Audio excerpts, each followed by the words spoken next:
امام حسین رضی اللہ عنہ کی اسماعیل علیہ السلام پر فضیلت۔ خطاب آمد ابراهیم خلیل، احب خلق پیش تو کیست؟ محبوب ترین بندگان پیش تو کیست؟ گفت حبیبت رسول الله. گفت فرزند خودت اسماعیل پیش تو عزیزتر است یا فرزند او حسین؟ گفت فرزند او حسین. گفت اگه اسماعیل تو قربان می کردی بیشتر جگرت می سوخت، یا حسین او را مظلومانه بکشند بیشتر دلت می سوزد. گفت خدایا اگر حسین رو بکشند بیشتر دلم می سوزد. خطاب آمد جبرائیل برای ابراهیم روضه حسین بخوان.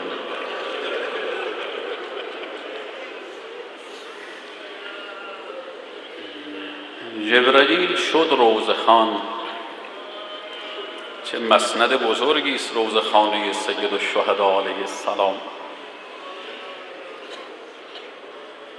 ابراهیم و اسماعیل شدن مستمع. چه روضه‌ای رو خون؟ امام رضا علیه السلام می‌فرمایند که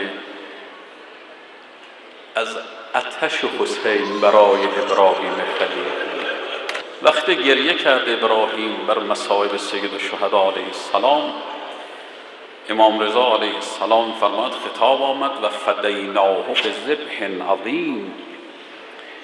اون تقربی که در قربانی فرزندت اسماعیل میخواستی به خاطر گریه بر حسین به تو دادی.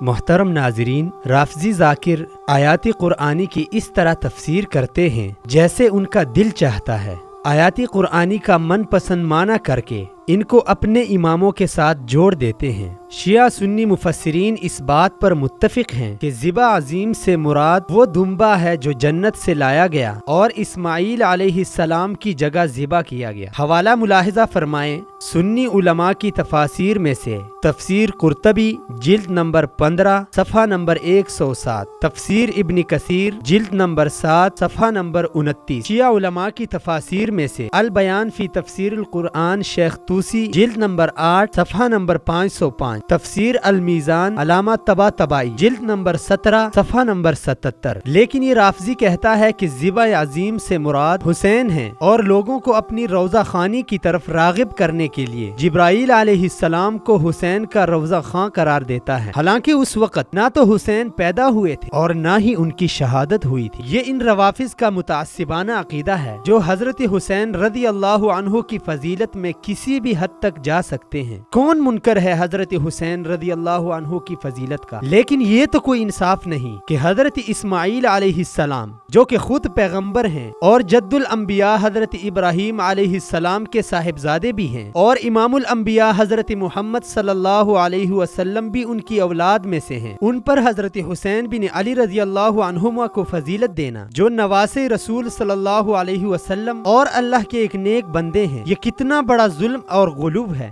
حضرت اسماعیل علیہ السلام کے بارے میں اللہ تعالیٰ قرآن کریم کی سورہ مریم آیت نمبر 54 میں فرماتے ہیں وَاذْكُرْ فِي الْكِتَابِ إِسْمَاعِيلَ إِنَّهُ كَانَ صَادِقَ الْوَعْدِ وَكَانَ رَسُولًا نَبِيًّا۔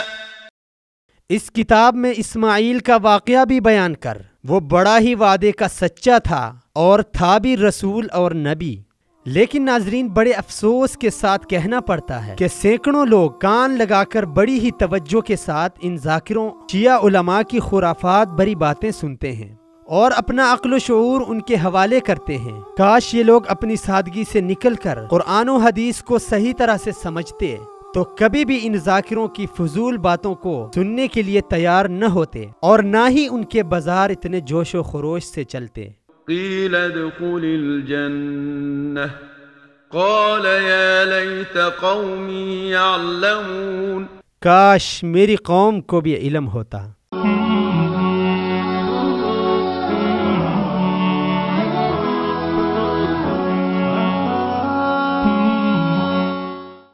la la la la